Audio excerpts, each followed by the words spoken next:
Today on Fear and Greed, Donald Trump delays implementing a 25% tariff on Mexico, triggering turmoil in financial markets.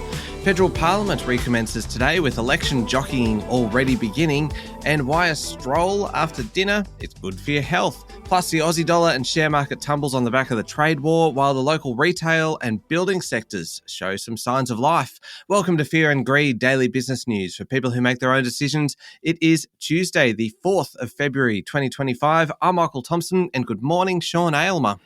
Good morning, Michael. Sean, the main story this morning, President Donald Trump overnight paused tariffs on Mexico for a month after the US's southern neighbour agreed to send 10,000 National Guard troops to further block the border between the two countries. What a crazy 24 hours or so. Donald Trump said after a very friendly conversation with his Mexican counterpart, Claudia Sheinbaum, he made the decision to delay tariffs for at least a month. Mr. Trump, on his Truth Social platform, said the two leaders had agreed to immediately pause the anticipated tariffs for a month period during which we will have negotiations.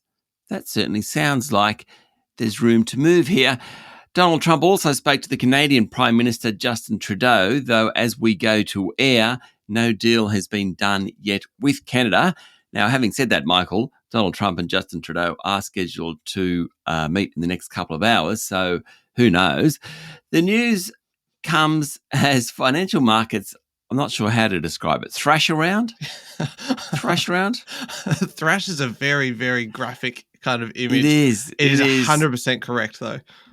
They're trying to understand and forecast exactly where this all finishes. Obviously, Donald Trump got something that he wanted from Mexico in terms of 10,000 National Guard troops turning up at the border between the two countries. I'm a bit speechless about all that. I mean, Wall Street fell. In fact, initially it fell sharply. Then it rebounded later in the session, and as we go to air, it's down slightly. Some specific stocks are still losing ground big time. Nvidia, the chip maker, that has lost a lot of money over the last week, $850 billion US. That's about 1.4 trillion Aussie dollars. Get your head around that one. Currencies have been moving sharply all over the place. I mean, none more than the Canadian dollar and Mexican peso. They were down and then they were up.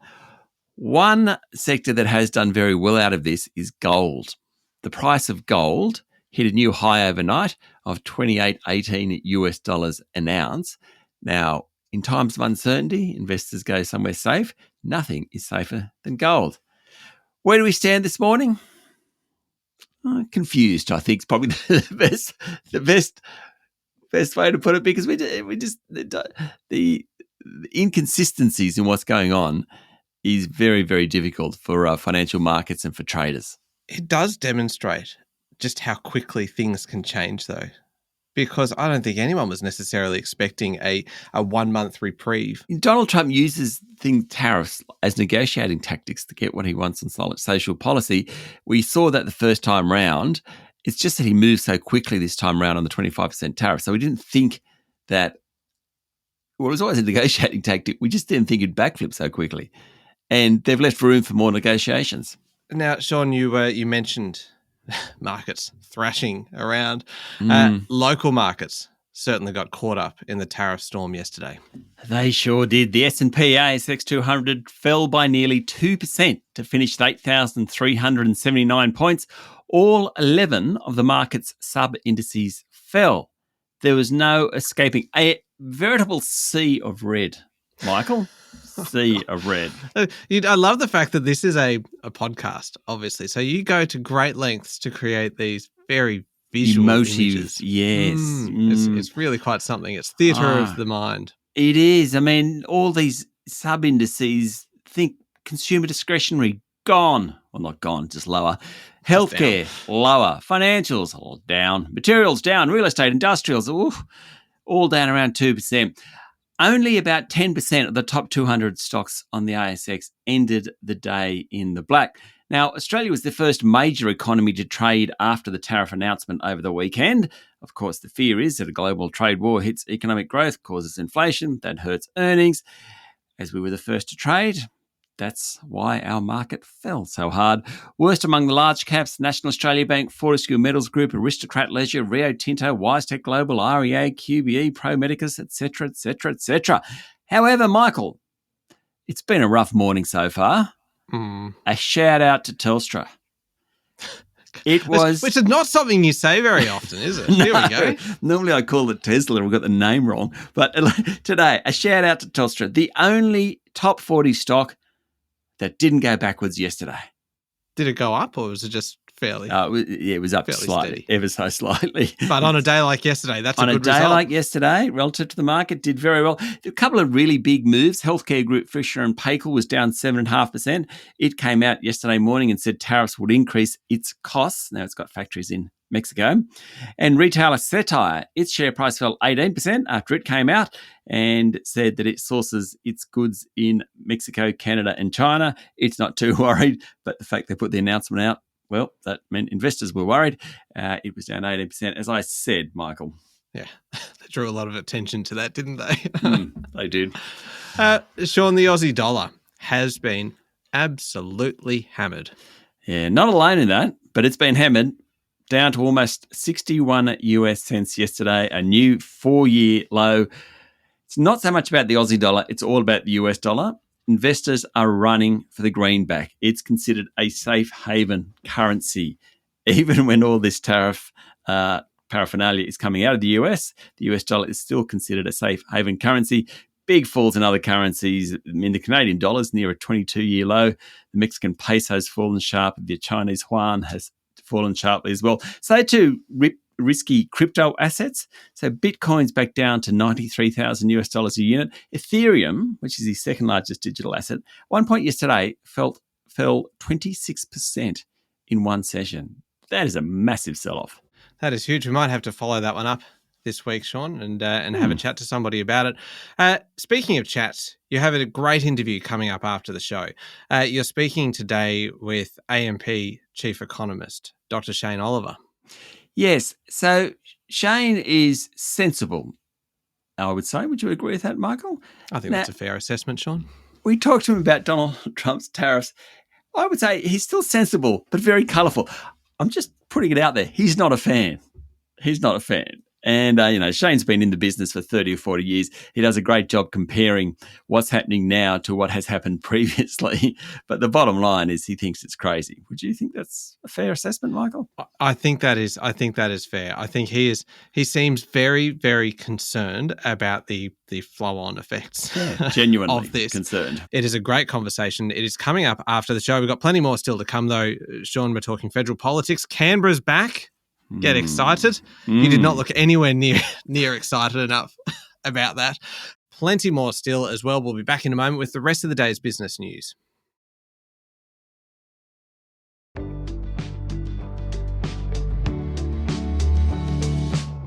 Sean, the government is hopeful that Australia's trade surplus with the US will prevent the Trump administration from imposing tariffs on local goods. Well, you never know. They might, might not. Yeah.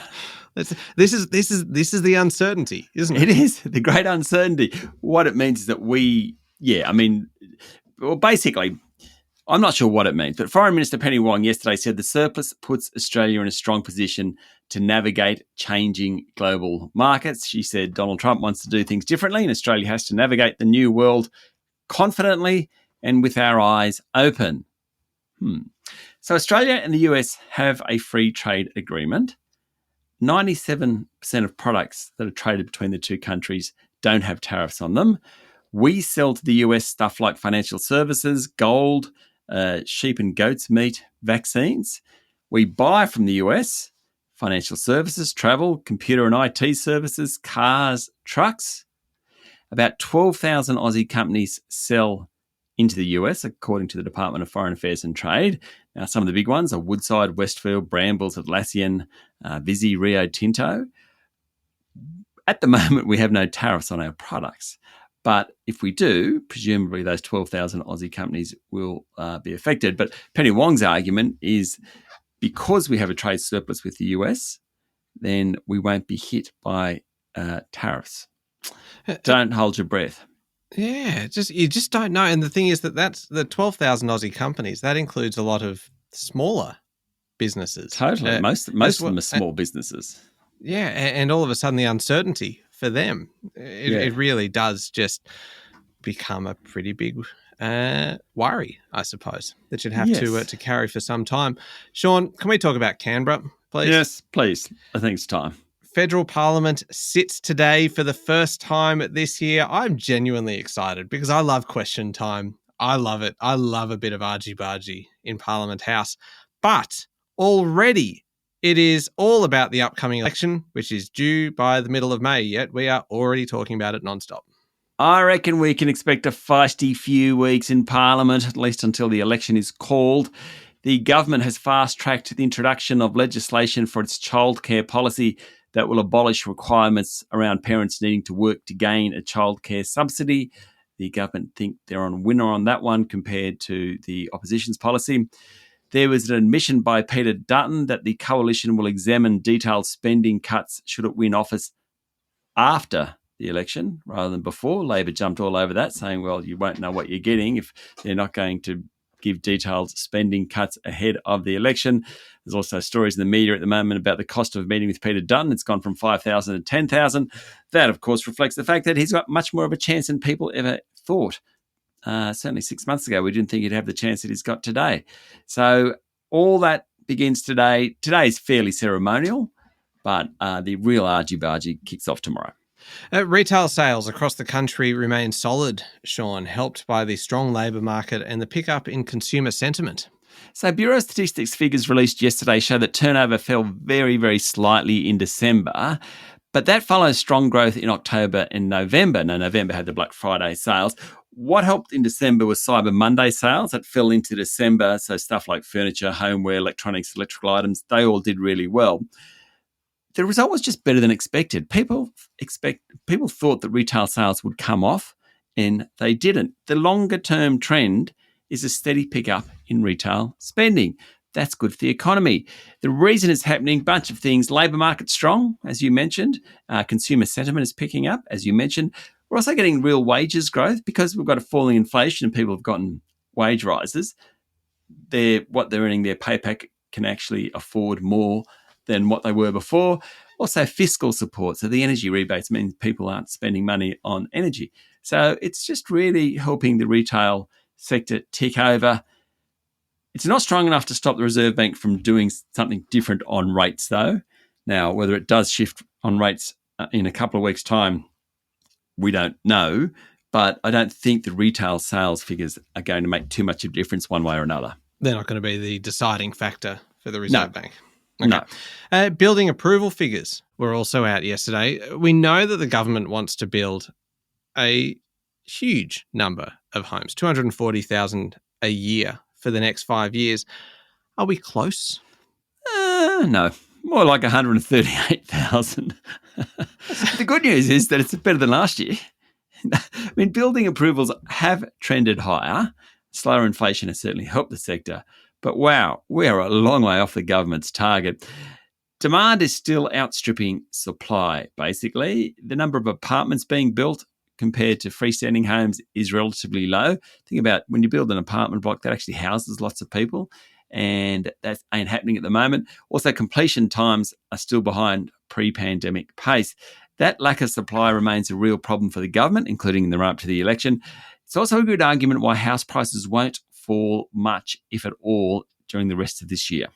I mentioned this one earlier, Sean. Coles is set to cut the number of products it sells by 10%, hoping then for higher sales of the products that are left on the shelf, which kind of stands to reason. Yes, I suppose so. Coles has been working with Bain, which is a management consultant group, for quite a few months, according to a story in the Fin Review. The company's told large investors that even if they cut product numbers by at least 10%, they'll still have a wider range of goods than pre-pandemic. The idea is to use the space and money for more popular products, therefore you end up selling more products. It's a bit risky at the moment. Whatever Coles and Woolies does is going to be very, very closely watched, not just by consumers, but by the government and by the competition regulator, the Australian Competition and Consumer Commission. It's already investigating how much power the supermarkets have in setting prices, how they're dealing with suppliers. Any changes to product range will probably fall into that. And so it is a bit risky for Coles to do it. But their argument is, why have a lot of the stuff that doesn't sell on your shelf and put more of the stuff that does, and which is, hard to argue against that. Yeah. And now this is an interesting one, Sean. Senior ABC figures, including then Chair Ida Buttrose, discussed removing a journalist from her casual radio slot after flagging that they were sick of getting complaints about her anti-Israeli views. The ABC hired Antoinette Lattouf to fill a 5-day time slot on the morning's show on ABC Radio Sydney in December 2023. She lasted 3 days before being let go after a large number of complaints were sent to the ABC regarding past comments she had made about the conflict in Gaza. Lattouf has sued the ABC in the federal court over her dismissal. Now, her barrister, Aussie Figueira, told a hearing yesterday that Buttrose, then ABC Managing Director David Anderson, and Chief Content Officer Chris Oliver Taylor discussed how to get rid of her being Lattouf, after a concerted campaign from a pro-Israel lobbying group. That's the allegation. Mr. Anderson said that Ms. Lattouf should take a managed exit, or at least make a managed exit, at the end of her 5-day shift, agreeing with Mr. Oliver Taylor's opinion there'd be phenomenal blowback if she was fired. Now, Ms. Lattouf was dismissed that same day after reposting, without comment, an Instagram post from Human Rights Watch about starvation in Gaza being used by the Israeli government as a tool of war. Okay, turning to international news now, and the US, Sean, has told Panama that the Central American nation must reduce Chinese influence over the Panama Canal or face potential retaliation from the Trump administration. The US Secretary of State, Marco Rubio, in his first foreign trip as America's top diplomat, spoke to Panamanian President Jose Raul Molino. After the meeting, Mr. Molino said Mr. Rubio had not threatened to retake the Panama Canal.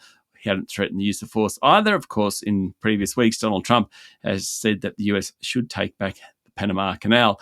Mr. Rubio told Mr. Molino that the American president had made a preliminary determination that China's presence in the canal area violates a treaty that led to the US turning the waterway over to Panama in 1999. Sean, one last one. The growing... I think this is a good one for you. I'm sorry. You are ageist. No. It feels like kind of good, relaxing, gentle exercise. And it just feels like that's right up your alley. There is growing evidence that an evening stroll after dinner can be of great health benefit to people. So there you go. There's nothing insulting in that. So the most recent research shows being active after 6 p.m. can lower the chance of getting bowel cancer. Other studies show that walking after eating can improve digestion, regulate blood sugar, lower blood pressure, and aid weight loss. According to the Daily Telegraph of London, studies have found that physical activity is relaxing. Fair enough. So it may reduce stress-related inflammation. It's also good for cardiovascular metabolism, especially by reducing blood pressure, which in turn reduces stress and inflammation throughout your organs. Exercise also helps you sleep better, which is another factor that reduces chronic stress and inflammation. So broadly, you should be walking after dinner. Now, the University of Sydney did a study. They analysed the health and activity patterns of about 80,000 people. They found that those who walked 3,800 steps per day, that's about 3.2 kilometres, counts you out, had a 25% lower risk of developing dementia compared to those who didn't walk much at all. The moral of the story, once you've had dinner, go for a stroll around the block. And there's no rules around this like there are for swimming, where you're not supposed to go for a swim like 45 minutes after you're eaten. No. I forgot about those rules. I don't think that's not actually legitimate, is it? I'm pretty sure that's just an old wives' tale. I don't know. Isn't the idea that you get a stitch? Yeah. I'd imagine that would be the case, because if you go for a run after eating, I certainly get a stitch. And I think the theory is when you're in the water, it's harder to get out. I don't know. Okay. All right. Well, you know what? You research the business news. I'm going to go and research whether You do health. Good. No, not even health, just specifically kind of can you swim after having a big meal. Sean, up next is the Fear and Greed Daily Interview. AMP's Dr. Shane Oliver is your guest. And coming up at midday today, keep an eye on the Fear and Greed playlist because new episode of Ask Fear and Greed, where we answer listener questions. Today's a great question, particularly if you are an investor or you're interested in markets. Don't miss that one. Thank you very much, Sean. Thanks, Michael. It is Tuesday, the 4th of February, 2025. Make sure you're following the podcast and please join us online on LinkedIn, Instagram, X, TikTok, and Facebook. I'm Michael Thompson, and that was Fear and Greed. Have a great day.